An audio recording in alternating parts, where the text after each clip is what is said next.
APU. American Public University is proud to present The Everyday Scholar.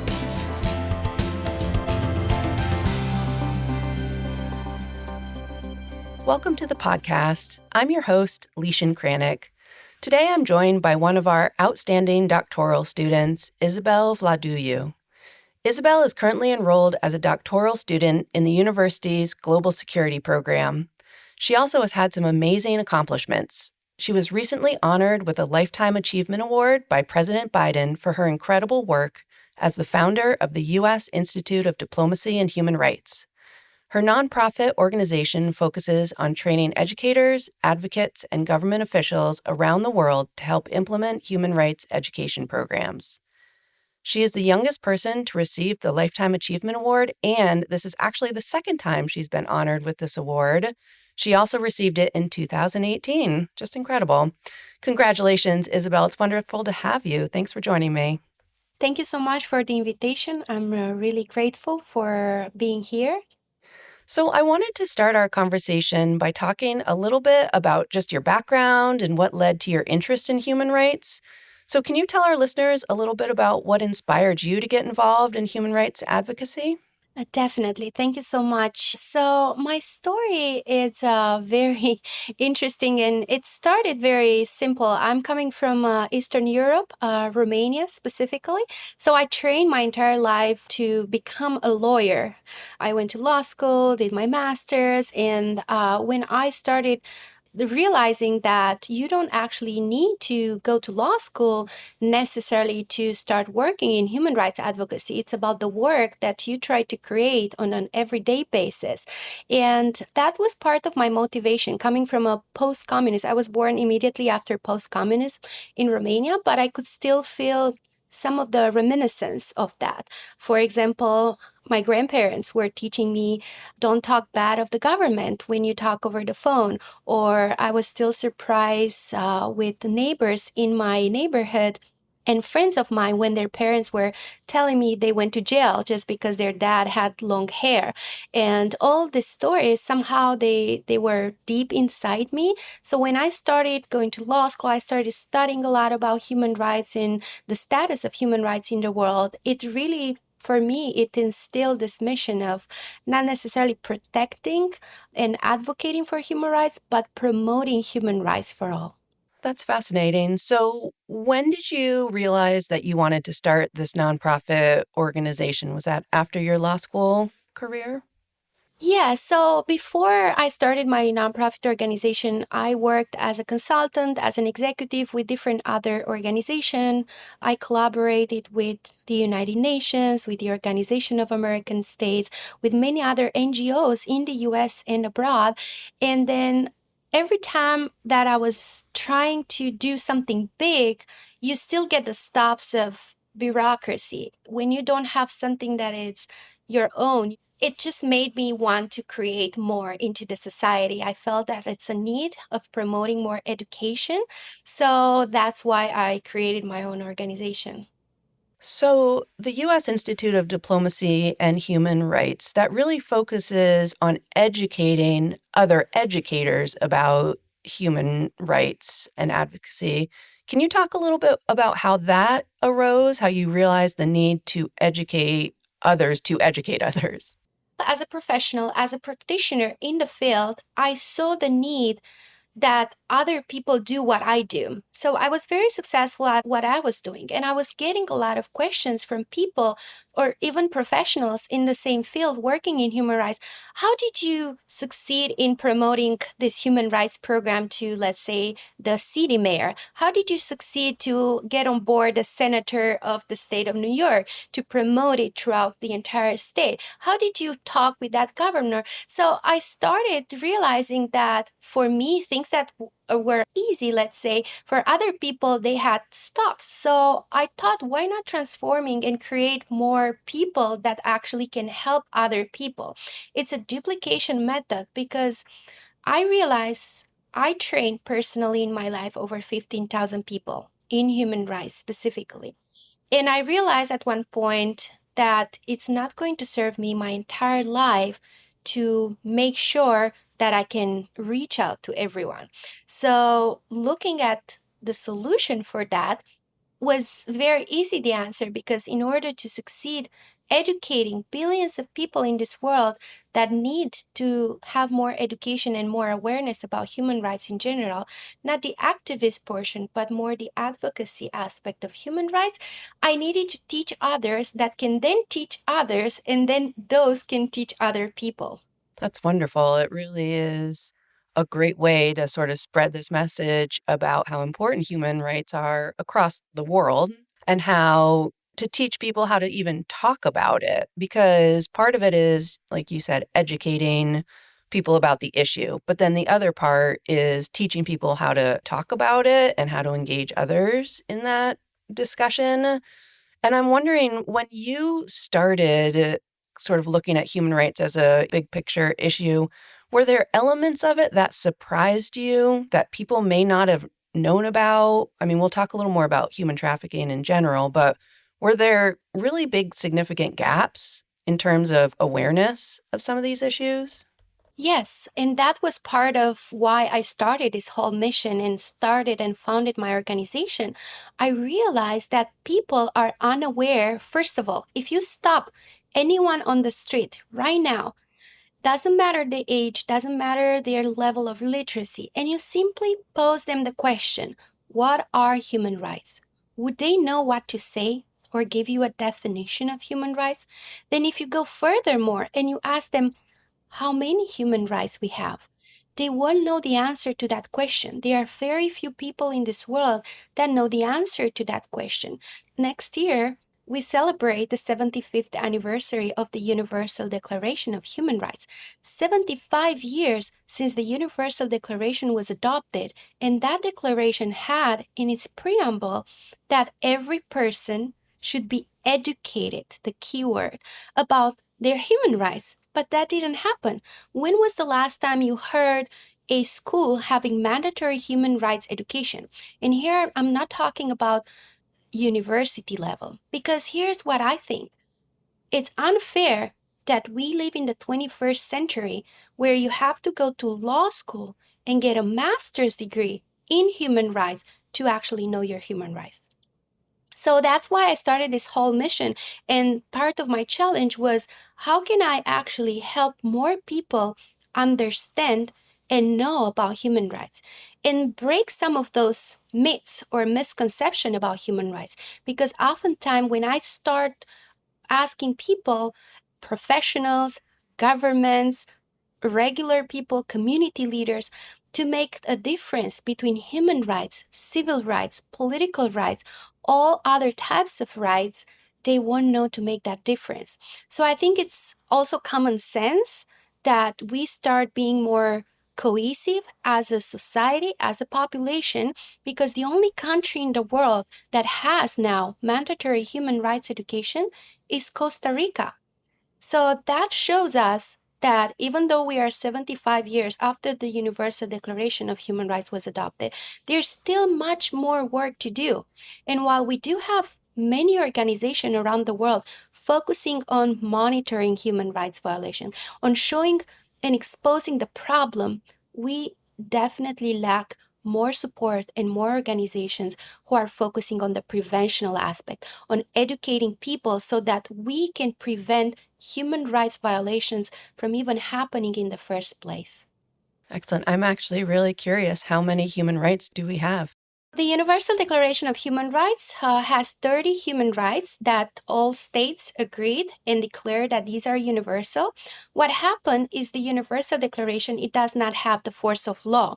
So after the states declare that these are the 30 rights, they should have taken additional steps to implement some of those rights in national legislations. And most of the countries in the world, they did that, but they selectively took whatever rights they wanted. Even the US Constitution, they don't have 30 human rights.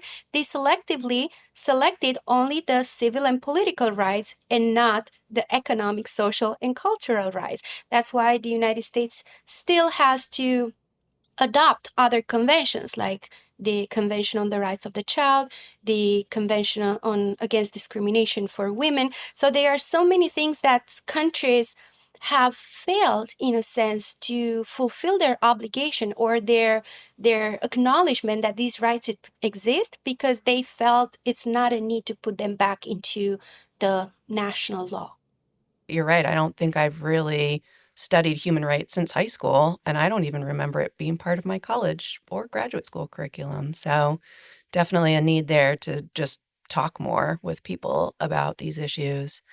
So I was wondering if you could walk us through just kind of an overview of how you're educating your educators. Do you have kind of a general plan in terms of how each person sort of becomes an advocate? So I created an entire program. I actually created an entire career, if we want to call it like that. I created the profession of human rights consultant, which is what I was before even realizing it. So what a human rights consultant does, they become trained and certified by the U.S. Institute of Diplomacy and Human Rights. Not only that, they are educators, meaning they are able to go out there and train other people, teach them, create workshops and seminars about human rights. To give you an example, more and more corporates and companies, they need help and support.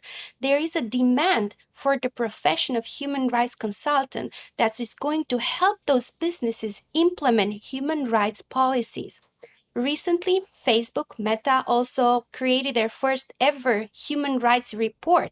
So they even went further than just having simply a human rights policy web page. They went further, showing how each one of those 30 human rights in the Universal Declaration matches or it's implemented within their organization.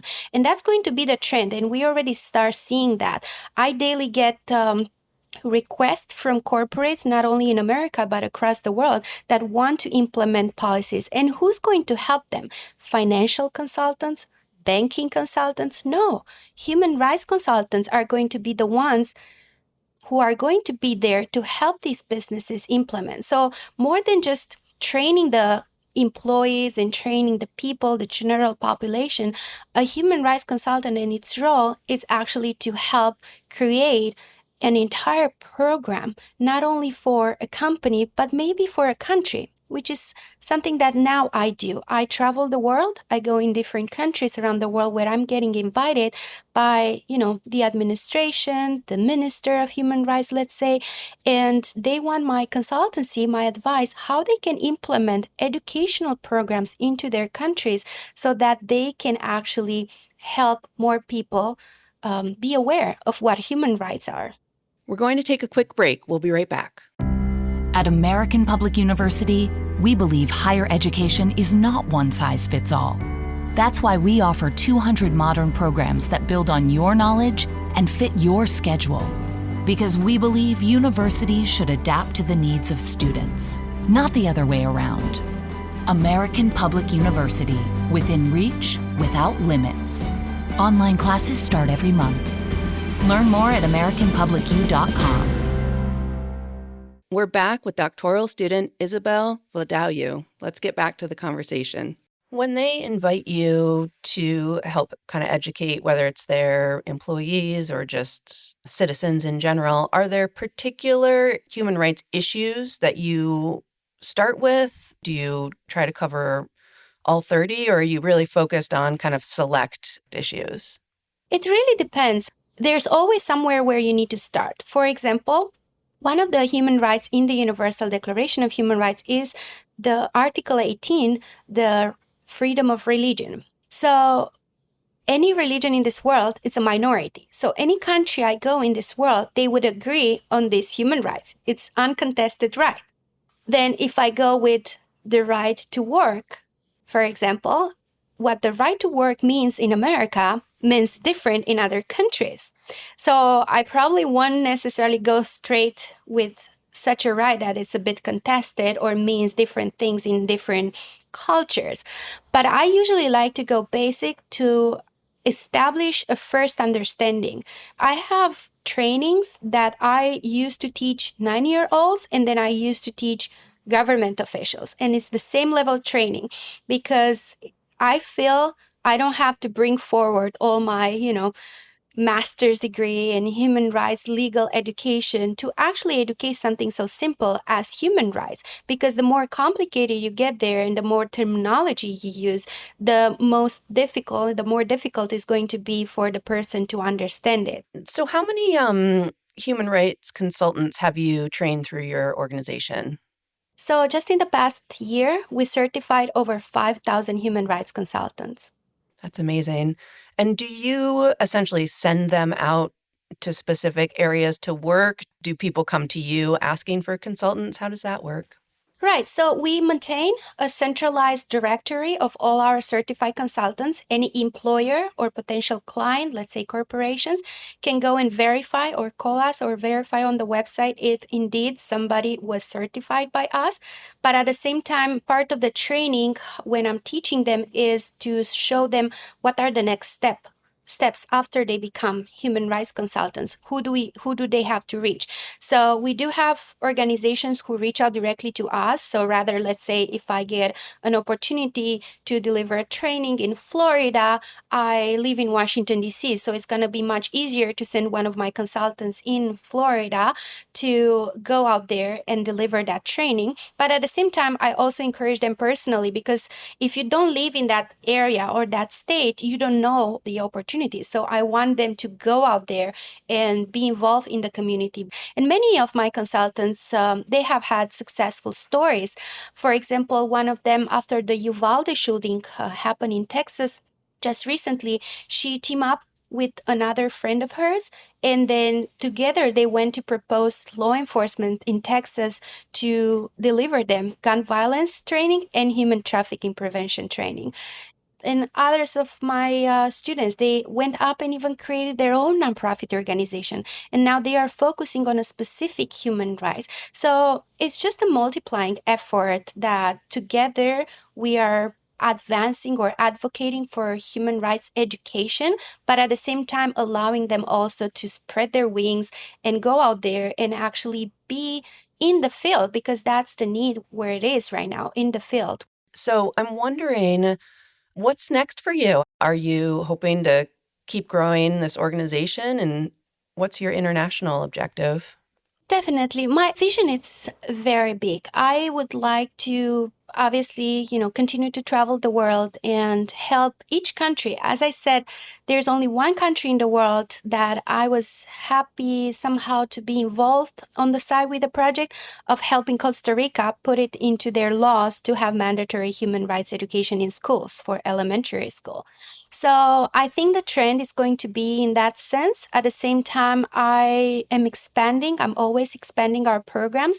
So right now we are looking at organizing and hosting the first ever international summit on disability rights, which is going to bring together three pillars of society, which is governments, businesses, and civil society, to talk and create a plan of action on how we can include more people with disabilities in the workplace, at school, to provide them more education and more healthcare as well.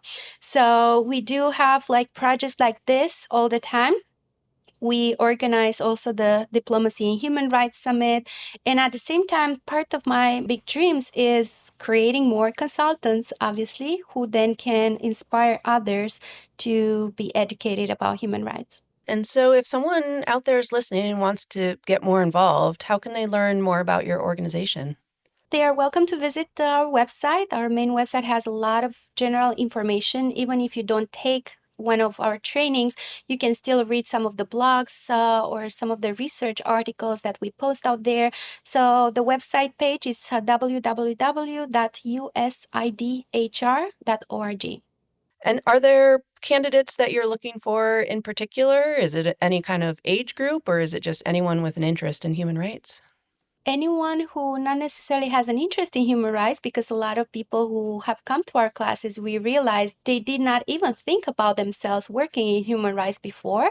Anyone who has a passion of helping other people and want to make a difference in the world, I would say. Well, you've done some amazing work. I just wanted to ask one last question. I know that what brought you on our radar really was receiving that award, the Lifetime Achievement Award. Can you just tell us what was that like, getting that award?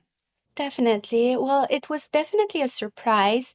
I received this award from the President of the United States, President Biden.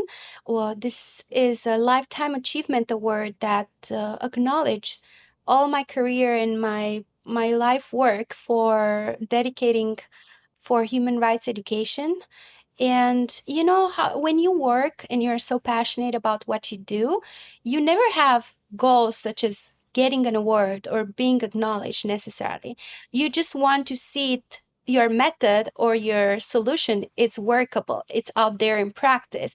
For me, having this award is going to open up more doors because sometimes people are just stuck in a phase where they need to see validation and authority, and that's definitely gonna help me, I think, open more doors internationally as well. Congratulations again on that. And congratulations on all your hard work. And it just sounds amazing. Well, again, thank you so much, Isabel, for taking some time to talk to us and share information about your organization. I really appreciate you taking this time. Thank you so much as well. And thank you to our listeners for joining us. Be well and stay safe. For more information about our university, visit us at studyatapu.com. APU, American Public University.